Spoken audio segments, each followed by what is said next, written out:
જેમ કોઈ મશીનરીને ચાલુ સ્થિતિમાં રાખવી હોય તો તેના દરેક પાર્ટ્સ એ સુવ્યવસ્થિત હોવા ખૂબ જરૂરી છે અને એવી જ રીતે શરીરના સ્વાસ્થ્ય માટે શરીરના દરેક અંગ એ સ્વસ્થ રહેવા એટલા જ જરૂરી છે. નમસ્કાર, વીટીવી ન્યૂઝની એ આ વિશેષ રજૂઆતમાં આપનું સ્વાગત છે. હું છું અંકુર રાવલ. અહીંયા બે અંગો, બાહ્ય અને અંતઃ, આ બંનેની આપણે વાત કરી રહ્યા છીએ. બાહ્ય અંગો જેટલા મજબૂત હોય એટલા જ અંતઃ અંગો પણ સ્વસ્થ રહેવા જરૂરી છે. ત્યારે શરીરના એક મહત્વના અંગ લીવર વિશે ચર્ચા કરવી છે. લીવર આપણા શરીરનું મહત્વપૂર્ણ અભિન્ન અંગ એટલા માટે પણ કહેવાય છે કેમ કે ખોરાકના પાચનથી લઈને શરીરને ડિટોક્સિફાય કરવા સુધીના કાર્યોમાં લીવરનો ખૂબ મહત્વનો રોલ છે. પણ વર્તમાન સમયમાં લીવરને જ મોટા ભાગનો વર્ગ અવગણી રહ્યો છે. ઘણા ખરા લોકોને ખબર જ નથી કે લીવરનું તંત્ર બગડે એટલે શરીરમાં ઘણા પ્રકારની સ્વાસ્થ્ય સમસ્યાઓ ઊભી થાય. ત્યારે આજે જાણવું છે કે વર્તમાન સમયમાં લીવરના રોગોમાં ટ્રેન્ડ કેવો અને કેટલો બદલાયો છે. સમાજનો એક બહોળો વર્ગ આજે ફેટી લીવરની સમસ્યાથી પીડાઈ રહ્યો છે. ત્યારે આ ફેટી લીવર કેટલું ઘાતક છે તેમજ લીવરને લગતી અન્ય કયા કયા રોગ થઈ શકે છે એ તમામ બાબતે માહિતી મેળવવી છે અને જેના માટે આપણી સાથે સ્ટુડિયોમાં જોડાયા છે શેલ્બી હોસ્પિટલના senior consultant and head HPB and liver transplantation surgeon અને જેમનો આ ક્ષેત્રમાં 15 વર્ષથી પણ વધુનો બહોળો અનુભવ છે તેવા ડોક્ટર દિવાકર જૈન. જૈન સાહેબ, ખૂબ ખૂબ આપનું સ્ટુડિયોમાં સ્વાગત છે. Thank you. ખૂબ મહત્વપૂર્ણ વિષય ઉપર આજે આપણે ચર્ચા કરવી છે. 15 વર્ષનો તમારો આ ક્ષેત્રમાં બહોળો અનુભવ છે. ત્યારે ખાસ તો આપની પાસેથી એ સમજવું છે કે છેલ્લા કેટલાક વર્ષોમાં લીવરના રોગોમાં ટ્રેન્ડ કેવી રીતે બદલાયો છે અને એનું પ્રમાણ કેવી રીતે વધી રહ્યું છે. હવે પેલા છે ને આ વસ્તુનો જવાબ જાણીએ એની પેલા એક વસ્તુ સમજી લેવું જરૂરી છે કે લીવરના મોટા ભાગના રોગો લાઇફસ્ટાઇલ રિલેટેડ રોગો હોય છે. એટલે છેલ્લા જે થોડાક વર્ષોમાં, છેલ્લા 15-20 વર્ષોમાં આપણી જે લાઇફસ્ટાઇલ બદલાઈ છે, લાઇફસ્ટાઇલ કઈ રીતે બદલાઈ છે તો આપણું જીવનશૈલી છે એ બેઠાડી જીવનશૈલી ચાલુ થઈ છે. આપણે જ્યાં પેલા ચાલીને જતા હતા ત્યાં હવે ગાડીનો પ્રયોગ કરતા હોઈએ છીએ, જ્યાં સીડીનો પ્રયોગ કરતા હતા ત્યાં લિફ્ટનો પ્રયોગ કરીએ છીએ. આપણું ખાનપાનમાં પણ હવે ઘણા ફેરફાર આવ્યા છે. આપણે બહારનું ખાવાનું ચાલુ કર્યું છે. પીઝા, બર્ગર, એ પ્રકારના બટર અને ચીઝથી લેસ એવા પ્રોડક્ટ્સ આપણે આપણા શરીરમાં વધારે પ્રમાણમાં અંદર દાખલ કરી રહ્યા છીએ. તો આ જે વસ્તુ, આજે લાઇફસ્ટાઇલ બદલાઈ છે તેને લીધે લીવરના જે રોગો છે એનું પ્રમાણ આપણા સમાજમાં અને આપણા હોસ્પિટલ્સમાં વધારે જોવા મળે છે. જેમ કે ફેટી લીવર છે, આલ્કોહોલિક લીવર ડિઝીઝ છે. આ જે બધા રોગો છે એ બધા લાઇફસ્ટાઇલ રિલેટેડ રોગો છે અને જેમ લાઇફસ્ટાઇલમાં પરિવર્તન આવ્યા છે એને લીધે આ રોગોનું પ્રમાણ વધારે હવે જોવા મળે છે. અચ્છા, ખાસ કરીને સર આપની પાસેથી એ પણ સમજવું છે કે ફેટી લીવર શું છે અને કેટલું ઘાતક છે, કેટલું ખતરનાક છે માણસ માટે. તો ખૂબ જ પર્ટિનન્ટ પ્રશ્ન છે આજના જમાનાને જોતા. તમને એક ફેક્ટ હું જો આપું તો આજે 100 માંથી 30 થી 40 લોકોમાં જો સોનોગ્રાફી કરીએ તો તેમાં ફેટી લીવર જોવા મળતું હોય છે, જે આજથી 15-20 વર્ષ પહેલા આના કરતા અડધા પ્રમાણમાં બી નહોતું જોવા મળતું. અને ફેટી લીવર એટલે મૂળભૂત રીતે લીવરમાં જ્યારે 5% કરતા વધારે ફેટ જમા થાય, આપણે જેમ ચામડીમાં ફેટ જમા થાય, શરીરમાં ફેટ જમા થાય, તેવી રીતે શરીરની અંદર જે અવયવ છે જેમ કે લીવર છે તો લીવરની અંદર બી ફેટ જમા થાય અને જ્યારે એ ફેટનું પ્રમાણ 5% કરતા વધી જાય ત્યારે તેને ફેટી લીવર કહેવાય છે. આજથી 15-20 વર્ષ પહેલા ફેટી લીવરનું નિદાન થતું તો ઘણા લોકોને અને ઇવન ડોક્ટરોને એની સિરિયસનેસનું ભાન નહોતું. છેલ્લા 15-20 વર્ષમાં જે નવી રિસર્ચ અને નવા જે સ્ટડીઝ આવ્યા છે તેનાથી ખબર પડી છે કે ફેટી લીવર એટલું નિર્દોષ રોગ નથી. ફેટી લીવરથી આગળ જઈને લીવર સિરોસિસ અને લીવર કેન્સર જેવા ગંભીર પ્રકારના રોગ થઈ શકે એમ છે. અને એટલા માટે ફેટી લીવર હવે એક સિરિયસ બીમારી થઈ ગઈ છે. અને બીજું એક ફેક્ટ તમને આપું તો આજે આલ્કોહોલ પછી ફેટી લીવર સિરોસિસના કારણોમાંથી બીજા નંબરનું સૌથી અગત્યનું કારણ બન્યું છે. તો એટલા માટે ફેટી લીવર ખૂબ જ સિરિયસ રોગ છે અને અગેન લાઇફસ્ટાઇલ રિલેટેડ રોગ છે જે આપણે આગળ ચર્ચા કરી એવી રીતે. અને ખાસ જે રીતે કેન્સર છે, બરાબર, કોઈ પણ રોગ હોય તો એને અલગ અલગ ભાગમાં વહેંચવામાં આવે છે. તો શું લીવરના જે રોગ છે, લીવરની જે સમસ્યા છે એને એવા કોઈ ભાગમાં વહેંચવામાં આવે છે? હા, એટલે લીવરની જે સમસ્યાઓ છે એમાં ફોર એક્ઝામ્પલ આપણે ફેટી લીવરની વાત કરીએ, બરાબર, તો ફેટી લીવરને અલગ અલગ ગ્રેડ્સમાં ડિવાઈડ કરવામાં આવે છે. ગ્રેડ 1, 2, 3 ફેટી લીવર જે સોનોગ્રાફી પરથી નિદાન થાય છે. ફાઇબ્રોસ્કેન પરથી F1 ફાઇબ્રોસિસ થી લઈને F4 ફાઇબ્રોસિસ સુધી વર્ગીકરણ ખાસ કરીને કરવામાં આવે છે. પર્સન્ટેજ જોવામાં આવતા હોય છે. યસ, એ પર્સન્ટેજ પરથી એનું વર્ગીકરણ કરવામાં આવે છે. અને બીજા જે રોગ છે, જેમ કે વાયરલ હિપેટાઇટિસ છે, આલ્કોહોલિક લીવર ડિઝીઝ છે, એવા ઘણા બધા પ્રકારના લીવરને લગતા રોગો હોય છે જેમાંથી આગળ જઈને લીવર સિરોસિસ જેવી ગંભીર બીમારી થઈ શકતી હોય છે. સર, હવે ખાસ કરીને વાયરલ હેપેટાઇટિસ શું છે અને શું તેને અટકાવી શકાય? વાયરલ હિપેટાઇટિસ એટલે સામાન્ય રીતે જોવામાં આવતો જે કમળો હોય છે તેને વાયરલ હિપેટાઇટિસ કહેવામાં આવે છે. વાયરલ હિપેટાઇટિસ વાયરસીસથી થતા લીવરમાં સોજાને કહેવામાં આવે છે. અને મુખ્ય રીતે 5 વાયરસ હોય છે, hepatitis A, B, C, D અને E, જેને લીધે વાયરલ હિપેટાઇટિસ થાય. અને આમાંથી સૌથી કોમન પ્રમાણમાં જે વાયરલ હિપેટાઇટિસ જોવા મળે છે તે છે હિપેટાઇટિસ A અને હિપેટાઇટિસ E. અને હિપેટાઇટિસ A અને હિપેટાઇટિસ E તમને જાણીને નવાઈ થશે કે આપણા અમદાવાદમાં એકચ્યુઅલી એન્ડેમિક છે. એન્ડેમિક એટલે આખા વર્ષ એના કેસીસ કન્ટિન્યુઅસલી હોસ્પિટલમાં જોવા મળતા હોય છે. સતત ચાલતા હોય છે, એની કોઈ સ્પેસિફિક સિઝન નથી હોતી.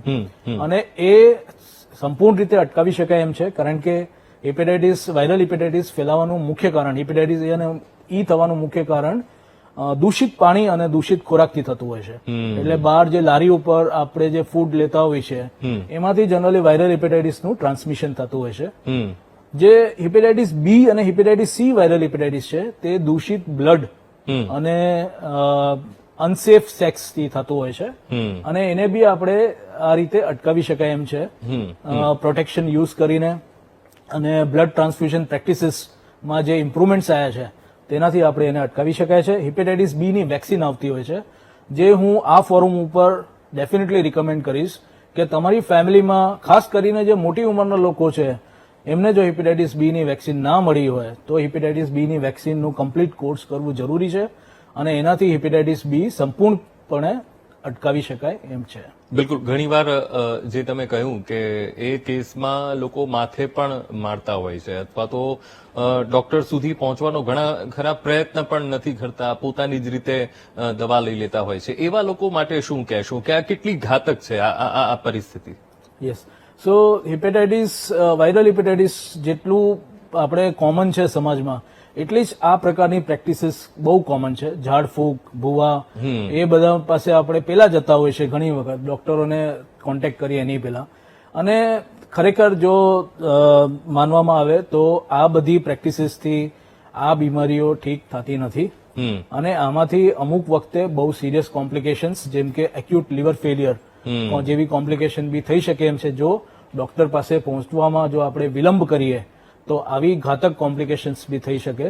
એટલા માટે જો કમળો દેખાય અથવા આંખોમાં પીડાશ દેખાય તો ઇટ ઇઝ ઓલવેઝ એડવાઇઝેબલ કે ડોક્ટરનું તરત કોન્ટેક્ટ કરવું જોઈએ અને એને આગળ વધતા અટકાવવું જોઈએ.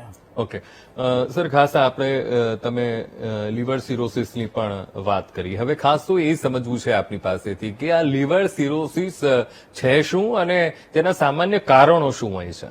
Yes, so liver cirrhosis actually it is also called end stage liver disease. એટલે કોઈ બી લીવરને જે નુકસાન થયું હોય એનું જે ફાઇનલ સ્ટેજ કહેવાય તેને લીવર સિરોસિસ કહેવાય.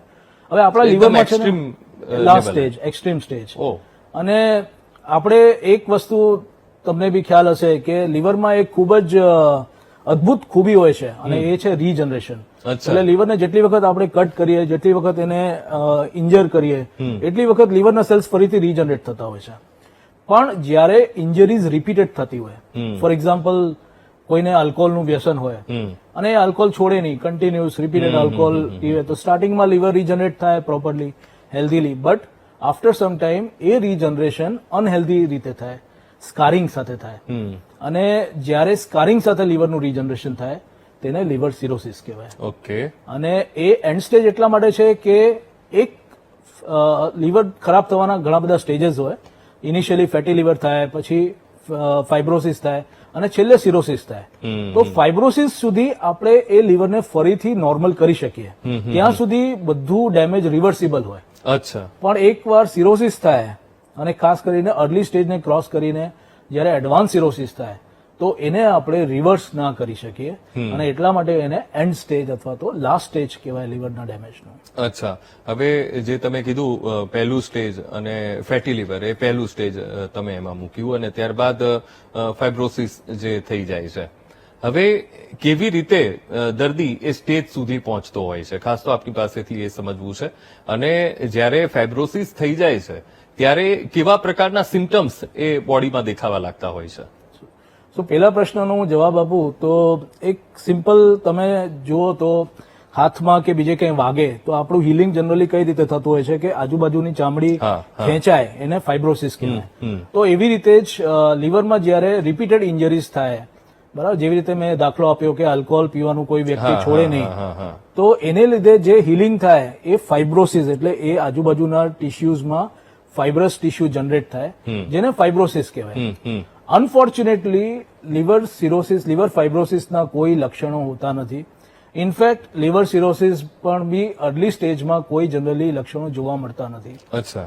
અને એટલા માટે જ એ બીમારીનું અર્લી સ્ટેજમાં નિદાન કરવું થોડુંક ડિફિકલ્ટ હોય છે. ઓકે. અને મોટાભાગના સિમ્ટમ્સ ત્યારે આવતા હોય છે જ્યારે સિરોસિસ એડવાન્સ સ્ટેજમાં જતું હોય. અચ્છા, તો એના લક્ષણો અને ચિહ્નો કેવી રીતે દેખાય છે ખાસ દર્દીને, કેવી રીતે ખબર પડે? યસ. સો સિરોસિસ જ્યારે ડેવલપ થઈ રહ્યું હોય ત્યારે ઇનિશિયલી સટલ જેને કહેવાય ઇંગ્લિશમાં કે ખૂબ જ એવા લક્ષણો હોય કે જે આપણે બહુ ઘણી વખત ધ્યાન નથી આપતા, જેમ કે આખા દિવસ થાક લાગે, ભૂખ ઓછી થઈ જાય અથવા તો વજન કોઈ કારણસર ધીમે ધીમે ઓછું થવાનું ચાલુ થઈ જાય. અચ્છા. અને ઘણી વખત આપણે આપણા જીવનશૈલીમાં આપણી લાઈફસ્ટાઈલમાં એટલા બિઝી હોઈએ છીએ કે આપણે આ બધા લક્ષણોને બહુ ધ્યાન આપતા નથી. પછી જે લક્ષણો આવે તેમાં પગમાં સોજા આવે, બરાબર, અને પછી જેમ જેમ સિરોસિસ એડવાન્સ થાય તેમ કમળો આવે, આંખોમાં પીળાશ આવે, ચામડી પીળી પડવાની ચાલુ થઈ જાય અને એના પછી જેમ એડવાન્સ થાય તેમ પેટમાં પાણી ભરાવાનું ચાલુ થાય જેને મેડિકલ ટર્મિનોલોજીમાં એસાઇટિસ કહેવાય. અને ઘણા લોકોને ઉલટી થાય અને ઉલટીમાં લોહીની ઉલટી થતી હોય છે જેને આપણે લોહીની ઉલટી મેડિકલ ભાષામાં હિમેટેમેસિસ કહેતા હોય છે. તે પણ એડવાન્સ સિરોસિસનું એક લક્ષણ હોય છે. એના સિવાય ઘણા લોકોને કાળા કલરનો જાડો થતો હોય, કાળા ડામર જેવો જાડો થાય જેને મેડિકલ ભાષામાં મેલિના કહેવાય. તો તે પણ એક એડવાન્સ લીવર સિરોસિસનું લક્ષણ હોય છે. અને જેમ સિરોસિસ પ્રોગ્રેસ થાય ત્યારે એક સિરિયસ કોમ્પ્લિકેશન્સ ચાલુ થાય, જેમ કે દર્દી બેભાન થઈ જાય અથવા અમુક સમય માટે ચિત્તભ્રમ થઈ જાય કે એને ખ્યાલ ના હોય કે ક્યાં છે, દિવસ કયો છે અને કેટલા વાગ્યા છે એ બધું ખ્યાલ ના આવે. એને હિપેટિક એન્કેફેલોપેથી કહેવાય, જે લીવર ખરાબ થવાને લીધે એમોનિયાનું જ્યારે બ્લડમાં પ્રમાણ વધવાનું ચાલુ થાય તેને લીધે આ કોમ્પ્લિકેશન્સ થાય. ઓકે, એટલે દર્દી ચિત્તભ્રમની સ્થિતિ સુધી પણ પહોંચી શકે છે. યસ, ઓલ્ટર્ડ સેન્સોરિયમ જેને કહેવાય મેડિકલ ભાષામાં, અને આપણે સામાન્ય ભાષામાં ચિત્તભ્રમ કહેતા હોઈએ. અને એની શરૂઆત બી બહુ સટલ સાયન્સથી થાય, જેમ કે ભૂલવાનું, યાદદાસ્ત થવાની ઓછી થઈ જાય, ખૂબ નાના સિમ્ટમ્સ આવે અને એને આપણે જયારે ધ્યાન ના આપીએ ત્યારે આપણે સિરિયસ કોમ્પ્લિકેશન્સ અને સિરિયસ સિમ્ટમ્સ આવવાના ચાલુ થઈ જાય. ઓકે, હવે જયારે આપણે લીવર સિરોસિસની વાત કરી રહ્યા છીએ ત્યારે શું ડોક્ટર એ દવાઓથી ક્યોર કરી શકાય છે? લીવર સિરોસિસમાં અર્લી લીવર સિરોસિસ સુધી દવાનો રોલ હોય છે. દવાથી એ સિરોસિસને ક્યોર કરીને લીવર પાછું રિવર્ટ બેક કરી શકાય. જ્યારે સિરોસિસ એડવાન્સ સ્ટેજમાં પહોંચે, જ્યારે સિરિયસ સિમ્ટમ્સ આવવાના ચાલુ થઈ જાય ત્યારે દવાનો રોલ માત્ર એટલો હોય છે કે જે સિમ્ટમ્સ અને જે સાઇન્સ આવે, જે લક્ષણ આવે એ લક્ષણોને કંટ્રોલ કરવા માટે દવાનું વપરાશ થતું હોય છે. ફોર એક્ઝામ્પલ કે પેટમાં પાણી ભરાયું તો એના માટે ડાયુરેટિક્સ નામની દવા આવે જેનાથી પેટનું પાણી ઓછું થઈ જાય. પગમાં સોજા આવે તો તેના માટે બી દવા આવતી હોય જેનાથી પગના સોજા ઓછા થઈ જાય. દર્દીને હિપેટિક એન્કેફેલોપેથી એટલે ચિત્તભ્રમ વાળું કોમ્પ્લિકેશન થાય તો તેના માટે બી અમુક લેક્ચ્યુલોઝની દવાઓ આવતી હોય છે જેનાથી એમોનિયા ઓછું થાય અને દર્દી પાછું નોર્મલ અવસ્થામાં આવી જતું હોય છે. પણ આ દવાઓનો રોલ ખાલી સિમ્ટમ્સ અને લક્ષણોને કંટ્રોલ કરવા માટેનો હોય છે, પણ એ સિરોસિસને ક્યોર નથી કરતું. સિરોસિસ જે છે એ પ્રોગ્રેસિવ કન્ટિન્યુઅસ પ્રોગ્રેસ થતું રહે અને અમુક સમય પછી દવા લીધા પછી પણ કોમ્પ્લિકેશન્સ અને સિમ્ટમ્સ ચાલુ રહેતા હોય છે. ઓકે, તો એના માની લો દવા ચાલુ છે તો હવે સિમ્ટમ્સને એ કંટ્રોલ કરે છે, તો હવે એને જડમૂળથી મટાડવા માટે ડોક્ટર આપ કેવી રીતે નિદાન કરો છો, તેની સારવાર કેવી રીતે કરો છો? સો લીવર સિરોસિસ મને જડમૂળથી મટાડવું હોય તો તેના માટે જે બેસ્ટ ઓપ્શન હોય છે તે છે લીવર ટ્રાન્સપ્લાન્ટેશન. અચ્છા. સો લીવર ટ્રાન્સપ્લાન્ટેશનથી આપણે લીવર સિરોસિસને જડમૂળથી મટાડી શકીએ છીએ. ઓકે, તો આ એકમાત્ર ઉપાય છે લીવર ટ્રાન્સપ્લાન્ટેશન, અને ખાસો આ છે શું, અને એ પણ આપની પાસેથી સમજવું છે કે એની કેવી રીતે એ આખી પ્રક્રિયા થતી હોય છે. લીવર ટ્રાન્સપ્લાન્ટેશન એટલે એક સ્ટેટમેન્ટમાં હું જો કહું તો ખરાબ લીવરને કાઢીને અને એની બદલે નોર્મલ ફંક્શનિંગ લીવર મૂકવું સર્જરી દ્વારા, તેને લીવર ટ્રાન્સપ્લાન્ટેશન કહેવાય. અને લીવર ટ્રાન્સપ્લાન્ટેશન નોર્મલી બે રીતે થતું હોય છે. એક જે છે તેને કહેવાય ડિસીઝ ડોનર લીવર ટ્રાન્સપ્લાન્ટેશન, અથવા સામાન્ય ભાષામાં આપણે કેડેવરિક લીવર ટ્રાન્સપ્લાન્ટેશન તરીકે ઓળખતા હોય છે. અને બીજું છે લિવિંગ ડોનર લીવર ટ્રાન્સપ્લાન્ટેશન. તો કેડેવરિક અથવા ડિસીઝ ડોનર લીવર ટ્રાન્સપ્લાન્ટેશન એટલે જે કોઈના રિલેટિવ્સ બ્રેઇન ડેડ થઈ જતા હોય છે અને એ લોકો અંગદાન કરવાનું નક્કી કરે, તો એમાંથી જે લીવર મળતું હોય છે તેને કહેવાય કેડેવરિક અથવા તો deceased donor liver transplantation. Living donor liver transplantation એટલે આ દર્દીની ફેમિલીમાંથી કોઈ એના લીવરનો એક ભાગ દાન આપે, તેને લિવિંગ ડોનર લીવર ટ્રાન્સપ્લાન્ટેશન કહેવાય છે. ડોક્ટર, ખાસ તો આપની પાસેથી પણ સમજવું છે કે લીવર સિરોસિસમાં લીવર ટ્રાન્સપ્લાન્ટેશન એ ક્યારે આ પ્રક્રિયા એ જરૂરી બની જાય છે? યસ, તો આપણે આગળ જેમ લીવર સિરોસિસના લક્ષણો વિશે ચર્ચા કરી, તો એમાં ઇનિશિયલ સ્ટેજમાં જ્યારે બહુ લક્ષણો ના હોય અથવા તો લક્ષણો દવાથી કંટ્રોલ થઈ જતા હોય, ત્યારે આપણે દવાથી આપણી ગાડી આગળ ચલાવી શકીએ અને એ વખતે લીવર ટ્રાન્સપ્લાન્ટેશન માટે આપણે રાહ જોઈ શકીએ. પણ જ્યારે એવું સ્ટેજ આવે કે લક્ષણો દવા લીધા પછી બી પરસિસ્ટન્ટ હોય, દવા ચાલુ હોય ને છતાં કમળો ચાલુ હોય, દવા આપણે આપતા હોઈએ પણ છતાં પેટમાં પાણી ભરવાનું કન્ટિન્યુઅસલી ચાલુ હોય, અને એવી નોબત આવી જાય કે અઠવાડિયે 2 અઠવાડિયે આપણે પાણી ખેંચાવવાની જરૂર પડે, અચ્છા, બરાબર, અથવા તો લીવર સિરોસિસને લીધે કોમ્પ્લિકેશન્સ આવવાના ચાલુ થાય, જેમ કે લીવરને લીધે કિડની ઉપર અસર થવાની ચાલુ થાય. કિડનીઝ અધરવાઇઝ નોર્મલ હોય પણ લીવર સિરોસિસને લીધે ક્રિએટિનિન વધવાનું ચાલુ થાય અને કિડનીઝમાં નુકસાન થવાનું ચાલુ થાય, પેશાબ આવવાનું ઓછું થઈ જાય. જ્યારે કોમ્પ્લિકેશન્સ થાય આ પ્રકારના, અથવા તો લીવર સિરોસિસને લીધે લીવરમાં કેન્સરની ગાંઠ બની જાય, તો આવા બધા સ્ટેજમાં જ્યારે દર્દી પહોંચે ત્યારે લીવર ટ્રાન્સપ્લાન્ટેશનની જરૂર પડતી હોય છે. બિલકુલ. તો દર્શક મિત્રો, આપણે ખાસ તો વાત કરી રહ્યા છીએ લીવરને લઈને, લીવરને લગતી બીમારીઓને લઈને ક્યાંથી ક્યાં સુધી વ્યક્તિ પહોંચી શકે છે. જો શરૂઆતના તબક્કામાં લીવર ઉપર ધ્યાન ન આપ્યું અને લીવરના રોગમાં તમે જો સપડાવો છો તો કેટલી ઘાતકતા એ ઘાતક સ્થિતિ સુધી પહોંચાડી શકે છે આ લીવરની બીમારી, એ આપણે ડોક્ટર પાસેથી સાંભળ્યું. અને આગળ એ પણ આપણે સમજવું છે, કારણ કે લીવર ટ્રાન્સપ્લાન્ટેશનની જ્યારે આપણે વાત કરી રહ્યા છીએ ત્યારે એ સફળતા નક્કી કરતા પરિબળો કયા છે એ પણ સમજવા છે. પણ એક બ્રેક બાદ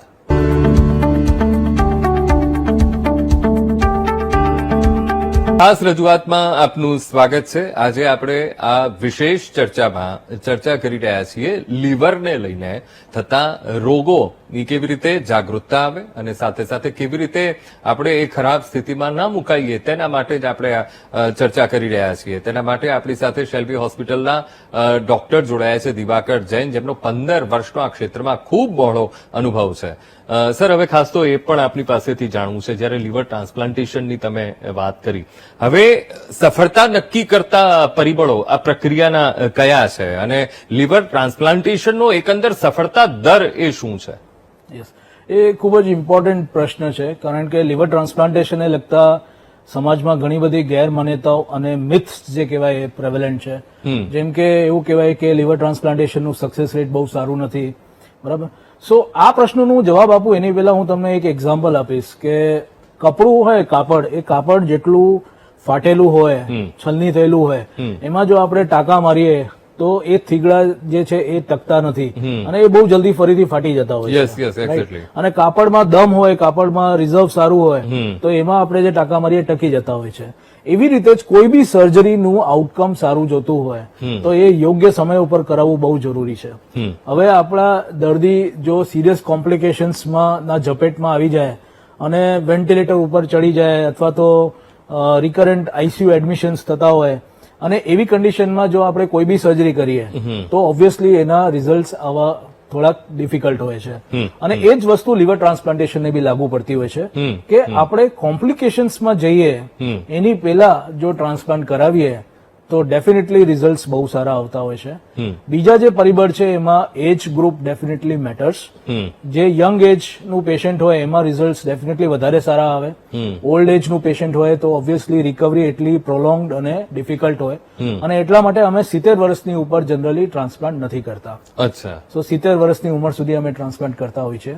હમ. જો યોગ્ય સમયમાં ટ્રાન્સપ્લાન્ટ કરવામાં આવે તો ટ્રાન્સપ્લાન્ટનું જનરલી સક્સેસ રેટ આજના જમાનામાં 90 to 95% છે. હમ. એટલે 90 થી 95% કેસીસમાં ટ્રાન્સપ્લાન્ટ સક્સેસફુલ થતું હોય છે અને દર્દીને નોર્મલ લાઈફ અને લોંગ લાઈફ મળતી હોય છે. ઓકે, એટલે જો યોગ્ય સમયે યોગ્ય તબક્કામાં જો ડોક્ટર પાસે પહોંચી જાય છે તો એ સરળ પ્રક્રિયા થઈ જતી હોય અને કદાચ એના રેશિયો એ ખૂબ ઊંચા સફળતાના ખાસ તો એ સફળ રહે એના રેશિયો પણ ખૂબ ઊંચા આવી જતા હોય છે. હવે ડોક્ટર આપની પાસેથી એ પણ મારે જાણવું છે કે તમારો જે ખાસ તો એક અનુભવ મારે જાણવું છે કે એક 1.5 વર્ષના બાળકમાં પણ લીવર ટ્રાન્સપ્લાન્ટ કર્યું છે. એ અનુભવ કેવો હતો અને આખી એ પ્રક્રિયા કેટલી જટિલ હતી? હા. ખૂબ જ ઇન્ટરેસ્ટિંગ કેસ હતો. 1.5 વર્ષની એક નાની છોકરી જે અમારી પાસે આવી હતી તાન્ઝાનિયાથી હમ. અને તેને લીવર સિરોસિસ હતું બીકોઝ ઓફ એક્સ્ટ્રા હેપેટિક બિલિયરી એટ્રીઝિયા હમ. અને ટ્રાન્સપ્લાન્ટની જરૂર હતી. સો એના ફાધર જેનું વજન 125 કિલો હતું, oh. So he was not fit for donor. Hmm. Hmm. તો એનું પણ મોટિવેશન એટલું સ્ટ્રોંગ હતું કે એણે 25 કિલો વજન ઘટાડ્યું ઓહ. અને 2 મહિનાની અંદર વજન ઘટાડીને હી કેમ ટુ અસ. અમે ફરીથી એને ઇવેલ્યુએટ કર્યું અને જે રી ઇવેલ્યુએશન કર્યું એમાં liver was good, fat had reduced. So અમે ટ્રાન્સપ્લાન્ટ માટે આગળ વધ્યા. એનું અમે ટ્રાન્સપ્લાન્ટ કર્યું અને અનફોર્ચ્યુનેટલી એ દર્દીને એ બચ્ચુને એક સિરિયસ પણ રેર કોમ્પ્લિકેશન જે થઈ જેને કહેવાય primary non function of graft. Hmm. Primary non function of graft એટલે કે કોઈ કારણસર હમ. લીવર જે આપણે નવું મૂકીએ એનું ફંક્શન ચાલુ ના થાય અચ્છા. અને બધું ઓકે હોય, ટેકનિકલ બધું પેરામીટર્સ બધું ફાઇન હોય, બટ લીવર પિકઅપ ના થાય, લીવરનું ફંક્શન ચાલુ ના થાય. અને ડેન્જરસ એટલા માટે હોય કે અનફોર્ચ્યુનેટલી કિડની માટે જેમ ડાયાલિસિસની વ્યવસ્થા હા, હોય હા. એવી રીતે લીવર માટે ડાયાલિસિસ નથી હોતું. ખૂબ અને સાચી જો વાત. લીવર કામ ના કરે તો દર્દીનું જીવ જોખમમાં થઈ જાય. બિલકુલ. તો આ કેસમાં જયારે primary non function of graft થયું ત્યારે એનું સોલ્યુશન અમારી પાસે એક જ હતું અને એ હતું રીટ્રાન્સપ્લાન્ટેશન. ઓકે. અને ફેમિલી સાથે રીટ્રાન્સપ્લાન્ટેશન ડિસ્કસ કરવું એ પણ એક ખૂબ જ ચેલેન્જિંગ વસ્તુ હોય છે. કારણ કે પહેલી વખત ટ્રાન્સપ્લાન્ટ સમજાવવું એ બી ડિફિકલ્ટ હોય અને એની ઉપર રીટ્રાન્સપ્લાન્ટેશન સમજાવવું વધારે ડિફિકલ્ટ હોય. difficult. અને બીજા જે પરિબળ હોય કે ડોનર જોઈએ એના માટે, હમ. તો ફેમિલીને અમે એકવાર સમજાવ્યું કે ભાઈ આમાં રીટ્રાન્સપ્લાન્ટેશનની જરૂર છે, એના રિસ્ક કોમ્પ્લિકેશન બધું સમજાવ્યું. હમ. પણ ફેમિલી એટલી બધી મોટિવેટેડ હતી કે એના મધરે સામેથી આવીને કીધું કે I will be the donor. Hmm. અને મધરનું બ્લડ ગ્રુપ અને બેબીનું બ્લડ ગ્રુપ મેચ નહોતું થતું. નોર્મલી લીવર ટ્રાન્સપ્લાન્ટેશન માટે અમે બ્લડ ગ્રુપ મેચ મેચ કરતા હોવા હોઈએ છીએ. જરૂરી છે. હા. પણ આ કેસમાં મેચ નહોતું, તો અમે એન્ટીબોડી ટાઇટર કરાવ્યું જે નોર્મલ હતું. હમ. સો એટલા માટે અમે રિસ્ક સમજાવીને અને વી ડીડ એ રીટ્રાન્સપ્લાન્ટેશન. હા. અને મહેનત બહુ થઈ એની પાછળ, પણ શી રિકવર્ડ ફ્રોમ ધ સર્જરી અને સરસ રીતે થઈને હમણાં 1 મહિના પહેલા જ શી ટ્રાવેલ બેક ટુ તાન્ઝાનિયા, એટલે તાન્ઝાનિયા પાછી જતી રહી. હવે ઓપરેશનને ઓલરેડી 4 મહિના જેવા થઈ ગયા છે. She is doing well. So interesting case એટલા માટે કે 1.5 વર્ષનું છોકરુંમાં ટ્રાન્સપ્લાન્ટ થયું હોય. She is the youngest liver recipient in state of Gujarat. ગુજરાતમાં આના કરતા નાની ઉંમરમાં કોઈનું ટ્રાન્સપ્લાન્ટ થયું નથી. અને બીજી વસ્તુ કે એક જ પેશન્ટમાં રીટ્રાન્સપ્લાન્ટેશન કરીને હા. અને એ સક્સેસફુલ થયું હોય અને એ પણ એબીઓ આ તો ઇનકોમ્પેટિબલ. ડબલ સિદ્ધિ થઈ. અને એક તો નાનું બાળક, એ નાની બાળકી, યસ. એમાં ટ્રાન્સપ્લાન્ટેશન અને પ્લસ પાછું બીજી વાર પણ તમારે એ આખી પ્રક્રિયા કરવી પડી. એટલે ખરેખર અને એ એક પણ માઇલસ્ટોન થઈ ગયું. અને એ પણ blood group mismatch. Yes yes. આ ત્રીજું That was the પાછું ત્રીજી એક વસ્તુ. યસ. પણ everything was possible because of the parents. જેના yes. મધર ફાધર જે હતા એ લોકો એટલા બધા મોટિવેટ હતા કે અમારે પરિવારનો ગમે તેમ સપોર્ટ કરીને અને પરિવારની એ બહુ ભાવના જરૂરી ખૂબ છે. મજબૂત હોવી જોઈએ તો ખૂબ જ આ જરૂરી શક્ય છે. બને. Yes, yes, exactly. હવે એક ખાસ તો આપની પાસેથી એ પણ સમજવું છે ડોક્ટર કે હૃદયની બાયપાસ સર્જરી એની સાથે લીવર ટ્રાન્સપ્લાન્ટ કરનાર ગુજરાતની એકમાત્ર જે આખી શેલ્બી હોસ્પિટલની જે આ તમારી ટીમ છે એ ટીમમાંથી તમે એક છો. આ અનુભવ ખાસ અમારા દર્શક મિત્રો સાથે તમે શેર કરો. સો બાયપાસ સર્જરી અને લીવર ટ્રાન્સપ્લાન્ટેશન બંને ખૂબ જ મેજર સર્જરી હોય છે. બંનેમાં રિસ્ક ઓફ કોમ્પ્લિકેશન્સ પણ બહુ હોય છે. અને અમે એવી એક નહીં પણ 2 સર્જરીઝ કરી છે. અને આખા ગુજરાતમાં કરવાવાળી અમારી એક જ ટીમ છે. હમ. રિસ્ક એટલા માટે હોય કે બાયપાસ સર્જરીના પોતાના કોમ્પ્લિકેશન્સ હોય, કિડનીઝ ઉપર નુકસાન થઈ શકે, યુરિન આઉટપુટ બંધ થઈ શકે, બ્લીડિંગ થઈ શકે, અને ખાસ કરીને લિવર સિરોસિસના દર્દીમાં બાયપાસ કરવું એટલે બ્લીડિંગનું રિસ્ક બહુ વધારે હોય છે. અચ્છા. અને એ કર્યા પછી 2 કલાક પછી એ જ દર્દીમાં લીવર ટ્રાન્સપ્લાન્ટેશન કરવું, અને દેટ ઇઝ અનધર 10 થી 12 કલાકની બીજી લાંબી સર્જરી. એટલે આખી સર્જરીની જે તમે ડ્યુરેશન જો ગણો તો લગભગ 16-17 કલાક જેટલી લાંબી સર્જરી જે થઈ ગઈ, અને એ દર્દીએ સહન કરવું. અને એના માટે બેઝિકલી ટીમ તમારી સારી હોવી બહુ જરૂરી છે. તમારી સર્જન્સની ટીમ તો ઠીક છે, પણ એના સિવાય એનેસ્થેસિયા વાળી ટીમ પણ સ્ટ્રોંગ હોવી બહુ જરૂરી છે. ઓકે, હવે એક 2 સવાલના જવાબ મારે ટૂંકમાં લેવા છે. હવે જયારે લીવર ટ્રાન્સપ્લાન્ટેશનની વાત આવે તો ડોનરની પણ આપણે સ્થિતિ એ ચકાસવી રહી, અને લીવર ડોનર સર્જરી એ કેટલી જોખમી છે, અને સાથે સાથે એ લીવર ડોનર સર્જરી પછી દાતા સામાન્ય જીવન જીવી શકે? ટૂંકમાં મારે ખાસ તો સમજવું છે. Yes. So liver donor surgery generally જોખમ હોતું નથી બહુ, પણ આપણા જીવનમાં જેમ અકસ્માત થઈ શકે તો અકસ્માતનું જે જોખમ હોય દેટ ઇઝ 0.2 થી 0.3% જેટલું જોખમ, અને એ લાઈફનું જોખમ ડોનરમાં હોય જે લીવર ડોનેટ કરે એને. પણ જો એ અર્લી સ્ટેજમાંથી નીકળી જાય તો એના પછી એને આખી લાઈફ જનરલી નોર્મલ રહેતી હોય છે, કારણ કે લીવર પાછું રીજનરેટ થઈ જતું હોય છે. 1.5 મહિનામાં જેવું હતું એવું જ થઈ જતું હોય છે. એટલે આ સર્જરીને લીધે દાતા જે હોય એને આગળની જિંદગીમાં કોઈ બીજો કોઈ તકલીફ થતી નથી. એ નોર્મલી બધું કામ કરી શકે. 2 થી 3 મહિના અમે જનરલી એડવાઇસ કરતા હોય છે કે ભારે વજનવાળું કામ નહીં કરવાનું, પણ એના પછી એ જીમ જઈ શકે. નોર્મલી બધી જે લાઈફસ્ટાઈલ એની જે અત્યારે છે એ જ લાઈફસ્ટાઈલ એની ઓપરેશન પછી રહેતી હોય છે. ઓકે ઓકે ડોક્ટર, આપ અમારી સાથે જોડાયા, ચર્ચામાં ભાગ લીધો એ બદલ આપનો ખૂબ ખૂબ આભાર. Thank you. તો દર્શક મિત્રો, અમારી આ ખાસ રજૂઆતમાં હાલ બસ આટલું જ. મને આપશો રજા. નમસ્કાર.